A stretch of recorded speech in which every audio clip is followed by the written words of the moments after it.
अस्सलाम वालेकुम दोस्तों, आज हम एक ऐसे मौजू पर बात करेंगे जो हर इंसान के दिल को झंझोड़ देता है। ऐसा मौजू जो हर जीते जागते इंसान का इंजाम है। कब्र की पहली रात, वो लम्हा जब सब छोड़ जाएंगे, जब दुनिया की रोशनी बुझ जाएगी, जब इंसान तनहा अपनी कब्र में दाखिल होगा। मौत आती है, न वक्त देखती है, न उम्र, न माल बचा सकता है, न औलाद, न शहरत, न इक़्तिदार। बस फरिश्ते आते हैं, रूह कब्ज की जाती है और इंसान एक नए सफर पर रवाना हो जाता है। फिर गसल, कफन, जनाजा और कब्र।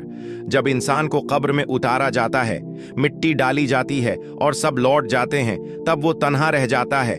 इसी लम्हे से कब्र की पहली रात शुरू होती है। अंधेरी, तंग और खामोश कब्र, जहां न बस्तर है न रोशनी, सिर्फ ऐमाल का साथ होता है। फिर दो फरिश्ते, मुनकर और नकीर, कब्र में आते हैं और सवालात करते हैं। तेरा रब कौन है? तेरा दीन क्या है? ये शख्स मोहम्मद कौन है?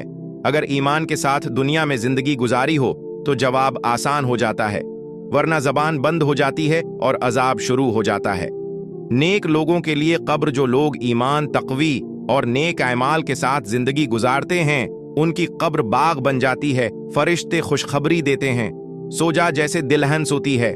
कब्र कशादा हो जाती है, खुशबू फैलती है और जन्नत की खिड़कियां खुल जाती हैं। गुनाहगार के लिए कब्र, मगर जिसने नमाज छोड़ी, झूठ बोला, वालदेन की नाफरमानी की, हराम खाया, जुल्म किया, उसके लिए कब्र जहन्नम का गड्ढा बन जाती है। सामने अजाब, सांप, बच्छो, तंगी, अंधेरा, चीखें, पुकार, लेकिन कोई सुनने वाला नहीं। सच्चे वाकयात।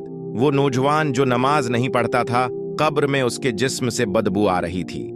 एक खातून जो कुरान की तलावत करती थी, कब्र से खुशबू आई। आज हम जिंदा हैं, मौके है कि हम तौबा करें, नमाज कायम करें, माँ बाप की खिदमत करें, हुकूक इबाद और हुकूक अल्लाह पूरे करें।